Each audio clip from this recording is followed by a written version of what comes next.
Euromaxx highlights. And here's your host, Louise Houghton. Hello and welcome to the Euromaxx Highlights Show. We have a wild and wonderful start to the show today, and here's a glimpse of that story along with two other reports coming up later on. Lord of the Loops, Werner Stengel is a top roller coaster designer. Queen of Fiction, J.K. Rowling's first novel for adults, is flying off the shelves. And King of the Waves, Philip Köster is one of the world's best windsurfers. Now, if you are a fan of the fun fair, then you may well have been on one of Werner Stengel's hair-raising rides. The German engineer has designed more than 500 of them for fairgrounds all over the world. And some of his inventions are currently making the crowd scream at the annual Oktoberfest in Munich. Although he is now 76, Stengel still likes to test out his inventions and ride the rails himself.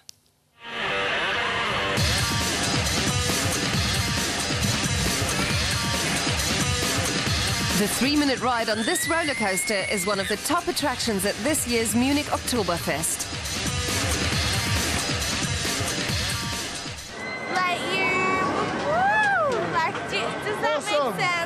It was really scary. I broke out in a sweat. It wrecked my hair, but otherwise it was great.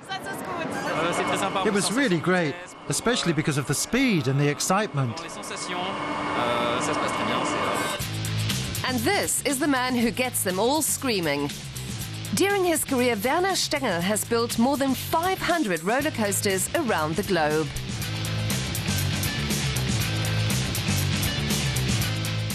Riding a roller coaster is stimulating and a dare. People experience things on a roller coaster that don't happen daily, and that's what makes them so exciting. Unlike everyday life, a roller coaster is not boring. And there's one thing everyone knows. They'll come back to where they started, safe and sound, but after getting a major rush.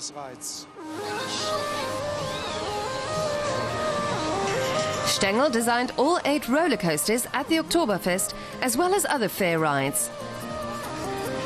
Early on in his career, he built Germany's first steel-frame roller coaster. Then I went to NASA and got documents about the forces astronauts are subjected to, and pilots as well. Then I set the forces acting on the roller coaster riders a bit lower.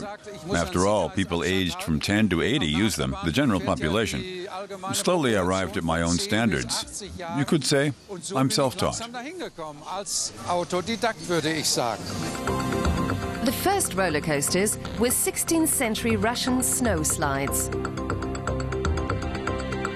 The railway for coal cars at a mine in the US was another early ride. When the first commercial coasters were built, passengers often suffered broken collarbones or whiplash.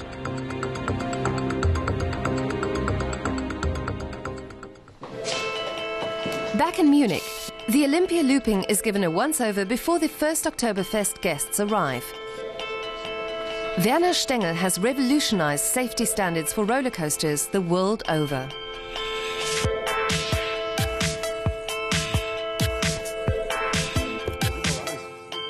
We've improved the rails and made the ride smoother, and then these shoulder brackets were developed. They hold the passengers firmly in their seat. Before, we used to build loops in circles, but the average person can't handle that and they can be hurt. So we learned to build loops in spirals and found they were much more effective.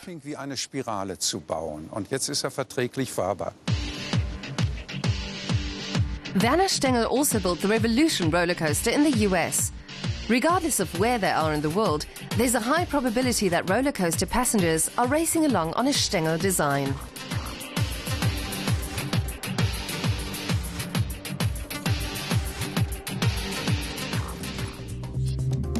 Stengel's engineering office near Munich is currently working on rides primarily destined for Asia. 5 years ago, Werner Stengel turned over the business to 2 directors, but he still plays an active role in things. The ride has to be so interesting that people want to get on again and again, right away. And next year, that's the first place they go. There are fairs where people get off and say, "Oh, that's old hat. You don't even need to ride it." Our job is to ensure the coasters are popular. The screens at the Oktoberfest in Munich show just how popular his designs are. But Stengel is already thinking about ways he can pump up the volume even more. I dream about developing an interactive roller coaster. It won't be so fast, but the riders could have a laser rifle and shoot at targets or shoot at the other cars as they go around. Then they get points for hits. People want to be actively engaged in having fun. Who knows, maybe then the screams of the passengers will be even louder.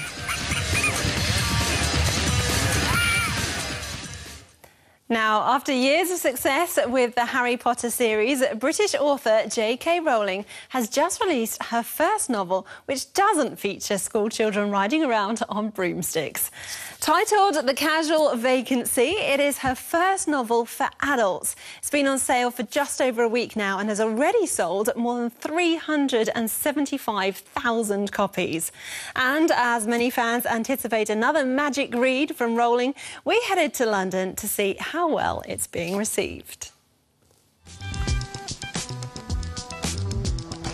J.K. Rowling's first novel for adults was published to mixed reviews a few days ago. So far, it hasn't been flying off the shelves as fast as her Harry Potter series did.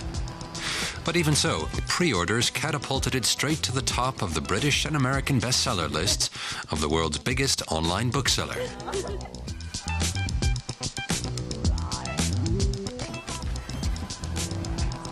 British literary agent Lindsay Fraser has known J.K. Rowling personally for over 15 years. Of course, she read the book immediately. It'll be a bestseller because it's by J.K. Rowling. Whether it would have been a bestseller if it was by anybody else, I don't know. I think it would definitely have been published because I think it's saying a lot of things that people will recognise. But she is a phenomenon. You can't take away what's gone before. The 7 installments of the Harry Potter series have been translated into 65 languages and have sold over 450 million copies. The movie franchise grossed several billion euros.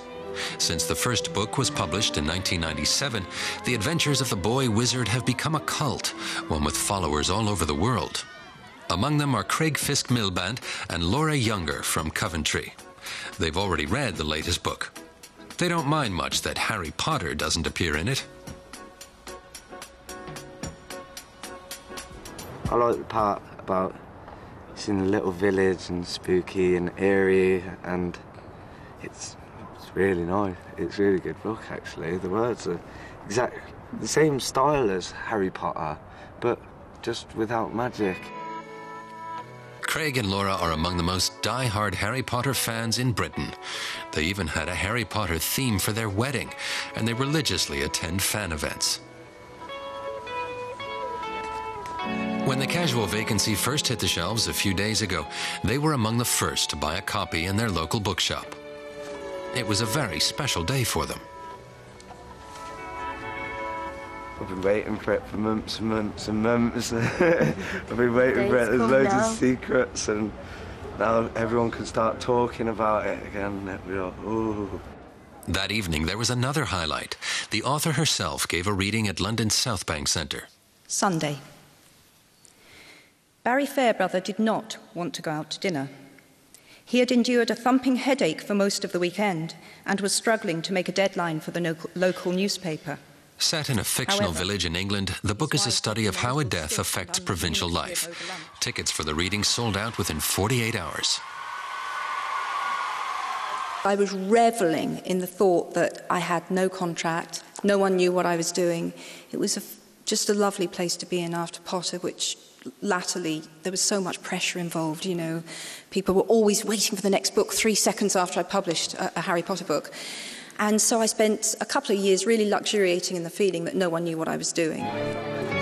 Afterwards, Craig and Laura joined the crowds to get their books signed by their all-time favourite author.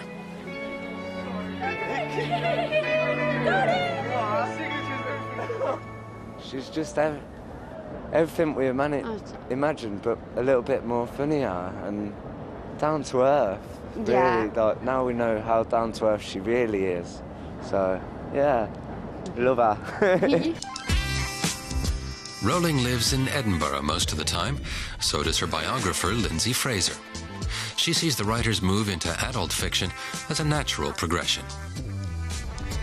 So she's addressing a completely different readership.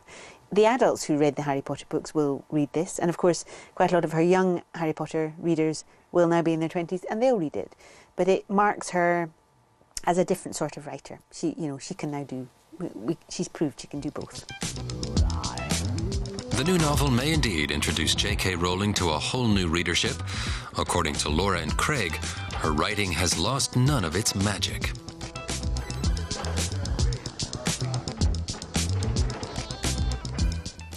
The Windsurfing World Championships have been pulling in the crowds this week on the northern German island of Sylt.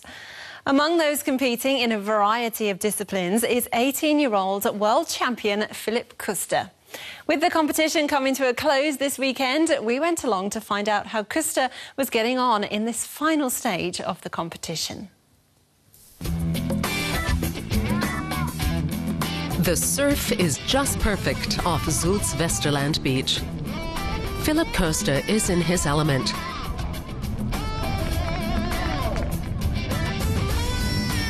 He's a master of wave riding. The art of riding on top of a wave while performing daredevil jumps. It's a great feeling to be able to jump up, look down and think, I'm flying a little. You don't get that very much in sports. I tried it once and I've never looked back. The two-time world champion is a sensation back on the beach. At the end of September, he secured his second title in Denmark, thanks to his high point advantage. The second title means a lot to me. Getting the first title was great, but defending it was somewhat harder. And now we're here on Sylt, and I've had some great days. It was great to come out of the water yesterday with so many people around me.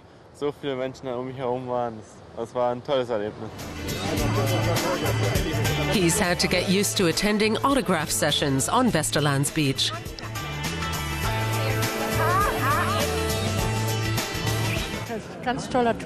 He's a great guy, a real fighter.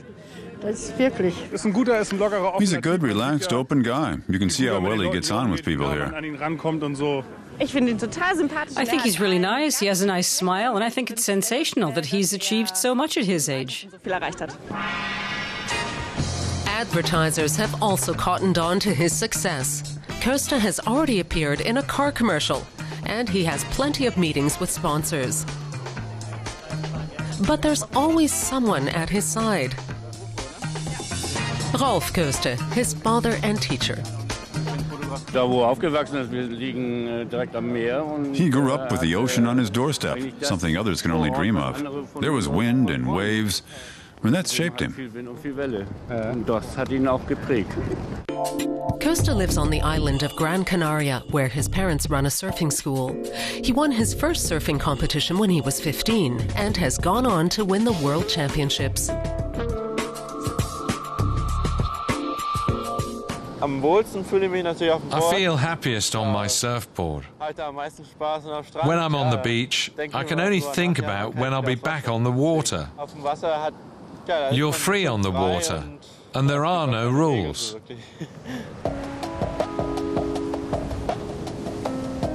The competition on Sylt means a lot to Köster.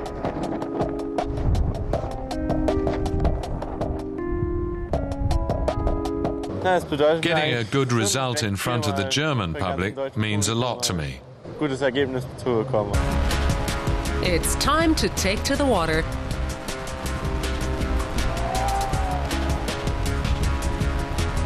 His wave jumps reach heights of up to 10 meters. Köster is pleased with his performance. It was difficult, but in the end I somehow managed it. I slowly got used to the conditions and everything was great. It's a proud day for Philipp Köster. The surf star also acts as a role model for those who want to follow in his footsteps.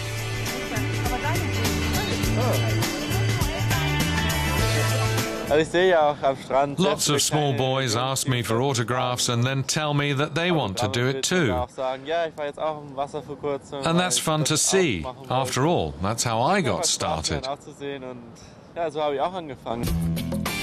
And maybe sometime in the future, Philip's fans will be giving him a run for his money here on the island of Sylt at one of the biggest windsurfing championships in the world.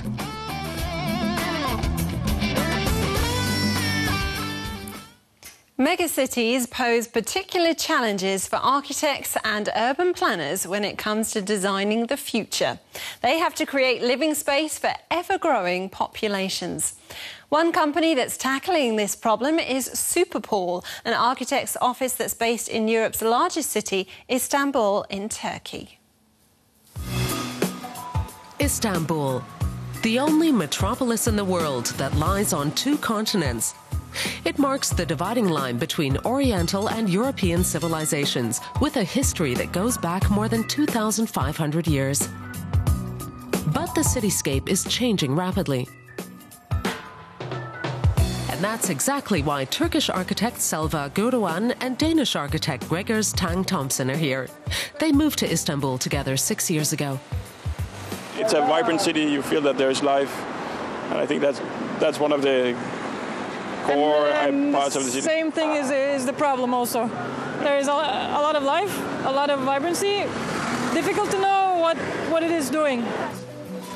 Their architecture and design firm, which goes by the name of Superpool, is in the port district of Karaköy. Their colleagues come from all over the world, young architects eager to shape the development of this megacity. Their ideas are still just visions. Like this design for one of Istanbul's biggest building projects, plenty of living space in a small area with integrated green spaces. Their concept for an art center is similar. The buildings are built like terraces into a hill. Here too, the roofs would have gardens, raising the value of the entire area. Istanbul is a city that doesn't maybe need so much iconic buildings in some ways. So the issue is not necessarily an architectural issue, it's more about how buildings meet the ground issue. It's always, we have always a concern about the ground. It's a city in motion that's growing relentlessly. Officially, Istanbul has about 13 million residents. Unofficially, it's assumed to have 20 million. Traffic is getting worse and worse. Superpool's first big commission was to penetrate the chaos in the megacity. In 2009, they published their study, Mapping Istanbul. For 2 years, they'd collected data on parks and traffic systems, completely remapping the city, without the aid of authorities, funded by Private Arts Foundation. Most of the data here are collected in sort of a guerrilla manner. The city has a lot of the information, but they're not really interested in sharing it, like the city officials. And we were not so interested in having, someone looking over our shoulder on what kind of data we were bringing out to the public. The young architects are just starting out, but their nomination for a competition set up by a major German car manufacturer could give them the push they need to make it on the international stage. Their job is to develop a mobility concept for the megacity in 2030. The prize money is 100,000 euros. It's quite a challenge in a city like Istanbul, which is expected to be the future economic center of the entire Balkan and Middle East regions, and is unique in its location, its mix of the Oriental and the Occidental, the traditional and the modern.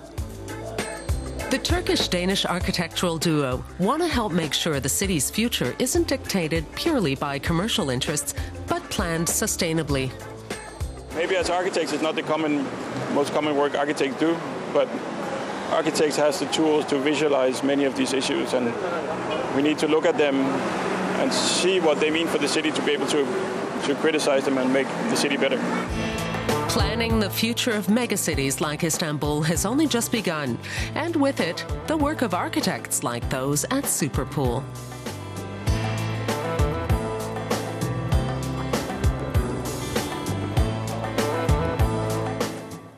Now, can you imagine just how hard it must be to enlarge a standard-sized painting to fit the side of a building?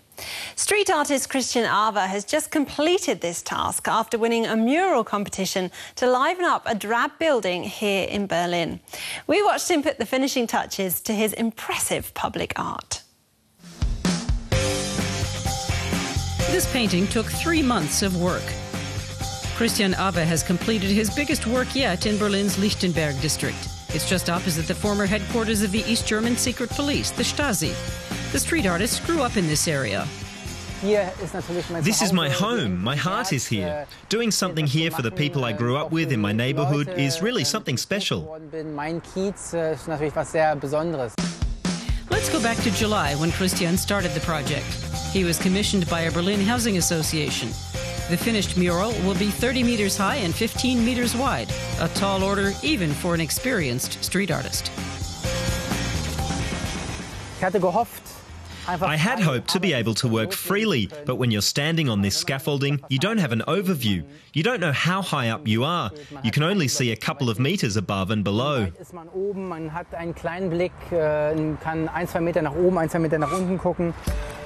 To find his way around the 500 square meter facade, Christian is using medieval techniques.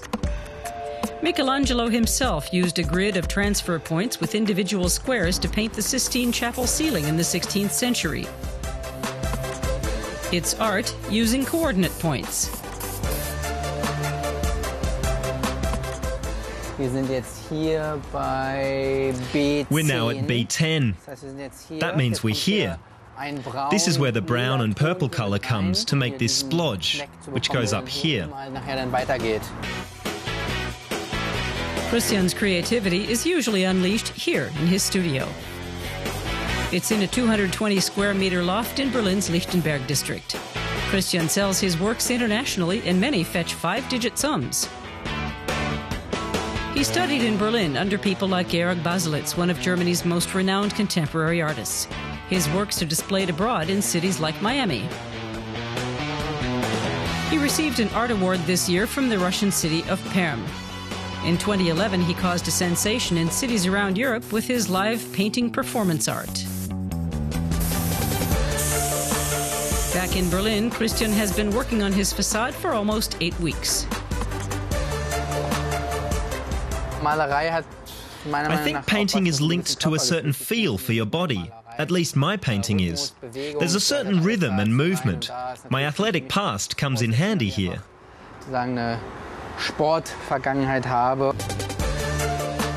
In 2005, Christian became German streetball champion, and he certainly needs to be in good condition for this particular art project. He climbs about 100 meters every day, which, over 90 days, is equivalent to going up Mount Everest. I work with so many colours and shades that I always go through loads of materials. Painting is one thing, but the logistics around it is really the name of the game. Christian has his own team of assistants. Every minute action carefully follows the grand plan.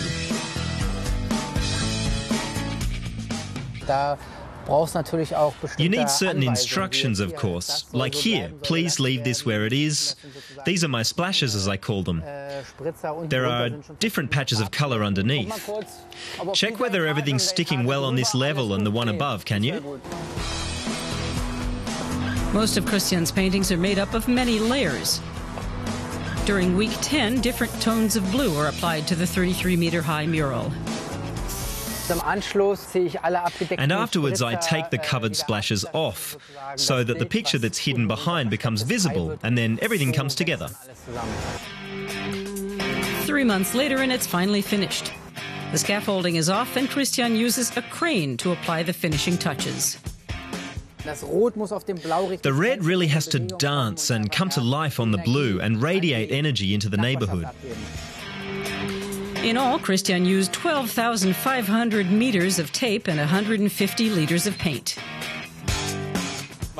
You let your eyes drift across it, and the whole time it challenges you. It's expressive in the way that nature is beautiful, the world is beautiful, and life can be beautiful. It's a work of art that's hard to miss. But Christian has his sights set even higher. Next time, he wants to paint an entire airplane. And that brings us to the end of the show for today. Glad you could join us, and until next time, from all of us here in Berlin, take care and goodbye.